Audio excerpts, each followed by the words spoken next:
The world is full of urban legends, remarkable stories that spread like viruses around the planet, mutating and evolving until no one can remember which ones are true and which ones are urban legends. In this episode called Stranger Than Fiction, you'll see 3 stories that will make you wonder which is in fact stranger, fact or fiction. First up, the story of a Peruvian woman who experiences a grisly night of horror.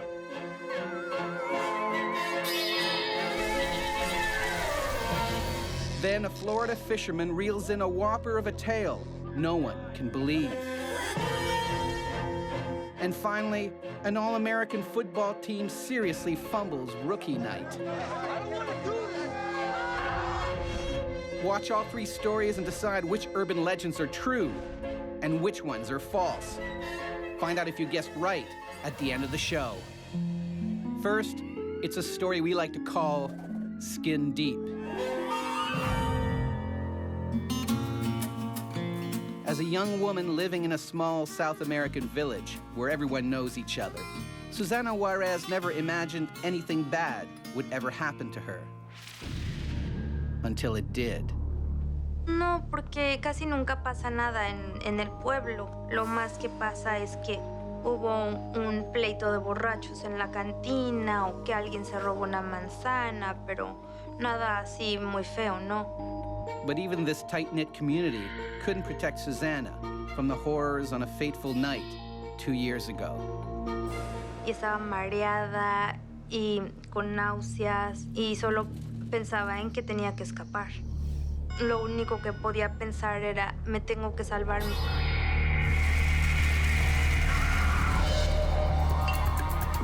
In the small village of Huanaco, Peru, strangers are few and far between. But in the fall of 2008, everyone notices that there's outsiders hanging around the town. Parece ser que eran de Brasil. Eran científicos, buscaban como plantas medicinales. Casi no venían al pueblo, más que a los bares. When they do come to town, the Brazilians like to throw money around, buying drinks and winning over the locals. One night, Susana's friends decide to cash in on the free drinks, but Susana's reluctant. Tenía que trabajar al otro día temprano, pero mi amigo Tito me dijo, vamos, vamos. Susana gives in. She's soon having a good time, hanging out with her friends and the Brazilians.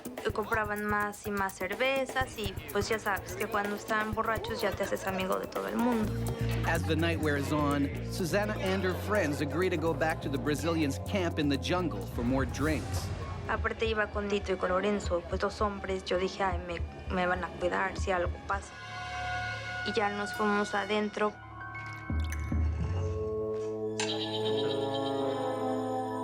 Y yo pensé que era el baño. Iba a entrar y me dijeron, no. ¿Qué no quieres? ¿Afuera? Muy alarmados. The room houses their research plants and is strictly off limits. Susana makes it to the toilet, but when she returns, her night is cut short. Y ya Lorenzo y Tito ya se habían tomado como 2, creo, o 3. Y yo ya nada más me tomé una porque yo ya no aguantaba más. Y ya es lo último que me acuerdo. Susana and her friends have been drugged. 2 hours later, she wakes up to a nightmare. Yo quería gritar de horror, así como porque ver cómo lo mataron fue horrible. Susana is forced to watch what the men have in store for Tito, something even more disturbing than murder. Entonces le pusieron como una flama hacia abajo. Nunca había visto algo así. Is there a purpose to this bizarre ritual? Susana realizes that she's likely to die as brutally as her friend. Ellos decían algo así como, ella es la siguiente. But remarkable luck gives Susana a chance. The men leave the room. Es que yo que tenía algo filoso. Entonces yo agarré y empecé así como a cortar el mecate, el lazo. But can she act fast enough? She has no idea where the men have gone or when they'll return. Entonces traté de despertar a Tito, pero pues no se despertaba. Susana is faced with a terrible dilemma. Save herself or die trying to help Tito. She chooses life. Y yo nada más sentía que corría y corría y corría y corría.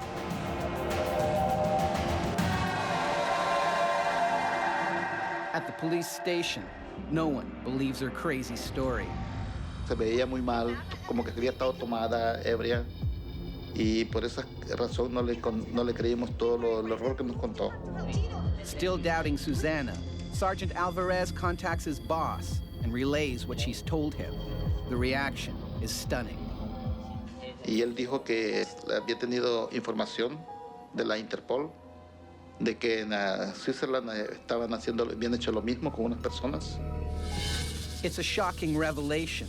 The Brazilians have been killing locals and harvesting their body fat for use in beauty products. Highly sought after because of their anti-aging qualities, these illegal cosmetics can fetch thousands on the international black market. Sadly, it's too late to save Tito, and his murderers have disappeared. Estaba como... Era una cosa muy fea que se vio. Se fueron del país. Against the odds, Susana Juarez escaped alive, but with terrible memories that will haunt her forever. Tengo pesadillas que ay, hubiera hecho esto, pero pues ya no puedo hacer nada. Beauty comes at a high price, none higher than the lives of Susana's friends. But did this story actually happen, or is it a big fat lie? We'll let you know at the end of the show. Mini-myth number 965. The cow jumped over the moon. On finding her roof seriously damaged, Beryl Jones of Somerset, England, first thought her house had been robbed. But there's no sign of burglars and no explanation, until a neighbor came forward with a bizarre story. He was looking out the window and saw a cow leap 2 meters up in the air and land on the roof. Holy cow. So did this happen? Or will we be claiming next that pigs can fly? It was totally true. It's a little-known fact cows can jump 2 meters or higher. Why they would still remains a mystery. On Urban Legends, we show you 3 stories. You have to decide which ones really happened and which ones are merely legends. So far, you've seen the story of Susana Juarez and her narrow escape from becoming an illegal beauty product. But is it true or false? Find out at the end of the show. Now it's time for our next story. It's called A Fish Tale. When Eric Bartos gets too caught up in life, he knows there's one sure release. I like to think that my worship is while I'm out fishing. I think that's where I find the most peace. But in January 2005, that peace was shattered when Eric reeled in a mysterious creature from the deep.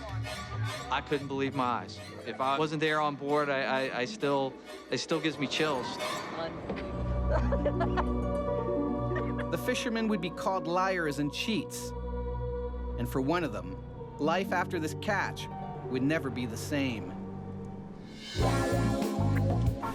This story begins off the coast of Florida. It was 2002, the worst year of Eric Bartos' life. Remember, Eric, you are the father. Start acting like one. I've got a divorce pending. I was probably a wreck at the time. Fishing was Eric's only escape, and there was nothing he liked more than fighting with a sailfish, the fastest fish in the sea. But today, Eric plans to do something with this catch no angler has ever done before. Eric said, you know, I'm pretty much divorced. I don't want this ring anymore. Hold it up, guys. I got a great idea. Here we go. Look at this. It dawned on me it would fit nicely on a tapered bill of a sailfish, so why not release it on a sailfish and, you know, move on with my life? Say cheese. You know, this is where his love is. It was more in the water than I guess with his wife at the time. But Eric's impulsive act will bring new meaning to the saying, what goes around comes around.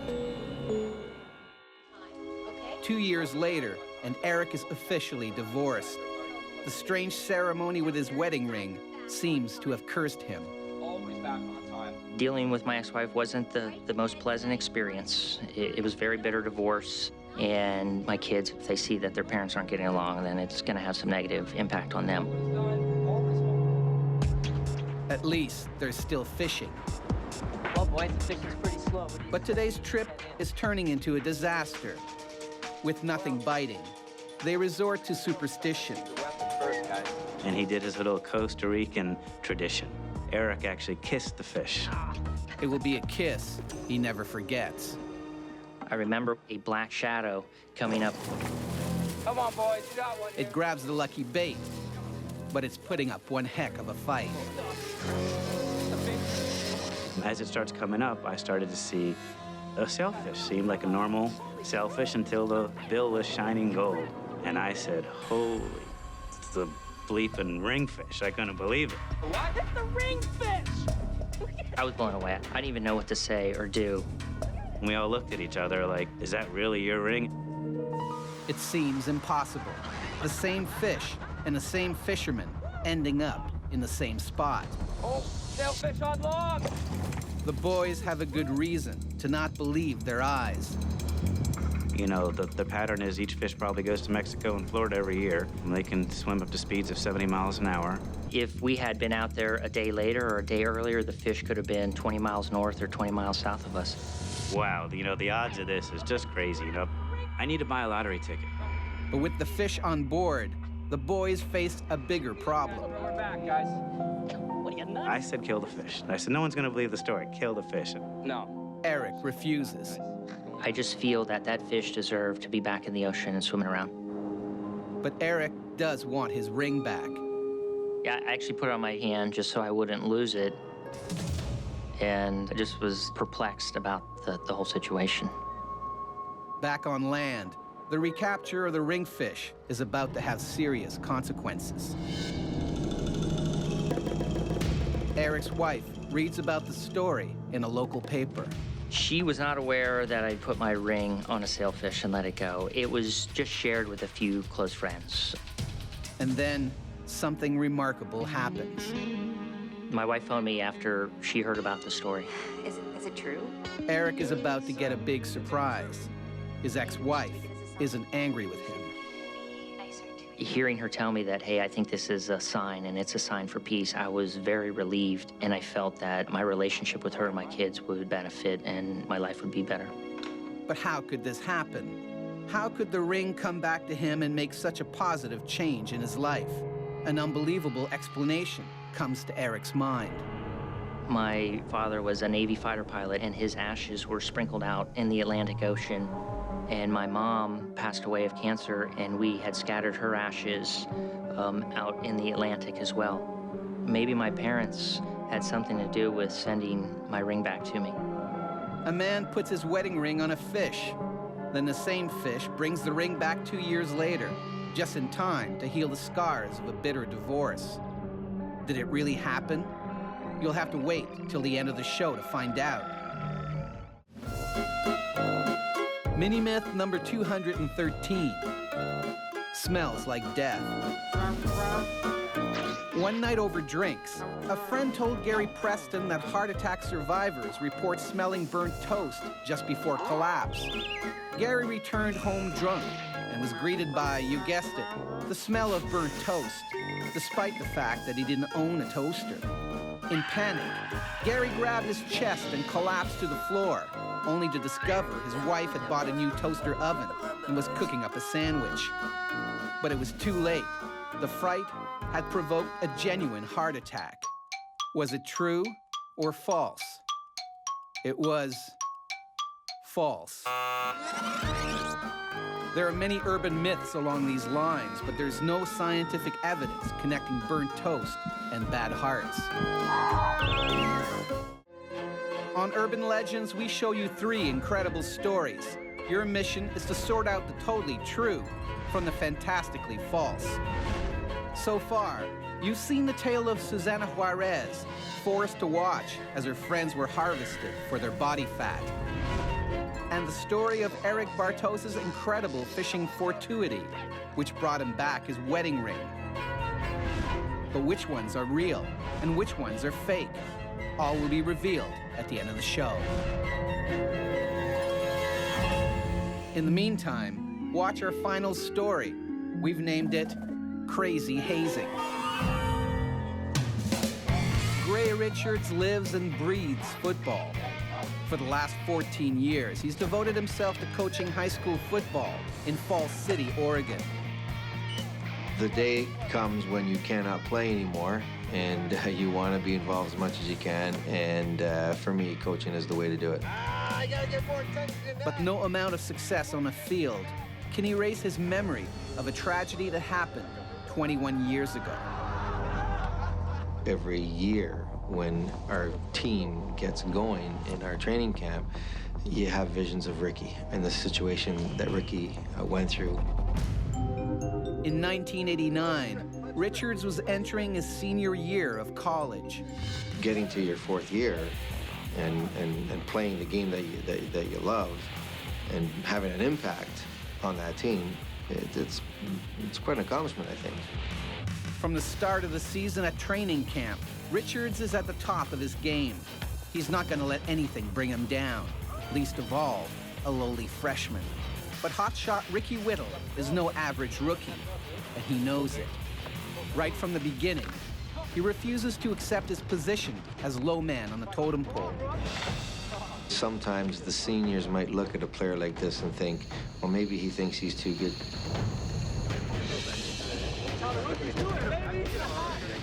The seniors will soon have an opportunity to put Ricky in his place at the dreaded rookie night. Rookie night's coming up. Whatever, man. We too good for you guys anyways. Yeah, I mean, everybody goes through it, and well, if you're a competitive sports participant, you might have to go through something like that. It was useful as far as creating camaraderie and a bond within the team. We put together a couple of situations for them that were pretty difficult on them, and in some cases dangerous. Rookie night is the culmination of training camp, where the seniors take the rookies out for an initiation to the team. When we all went into the rooms of the rookie players and we blindfolded them and, for lack of a better word, kidnapped them. Hazing is a tradition for many sports teams, meant to build camaraderie and trust among players. And each player has a very specific responsibility. And, you know, as a player, I have to trust the player beside me. But while the others go along for the ride, Ricky is being a poor sport. Sometimes that'll get you, a rookie player into a difficulty, and so the seniors might point him out. Trust-building stunts are the heart of hazing and meant to be harmless fun. We had the players sit on a ladder, a length of toilet paper clenched between their butt cheeks, and we'd light the toilet paper on fire.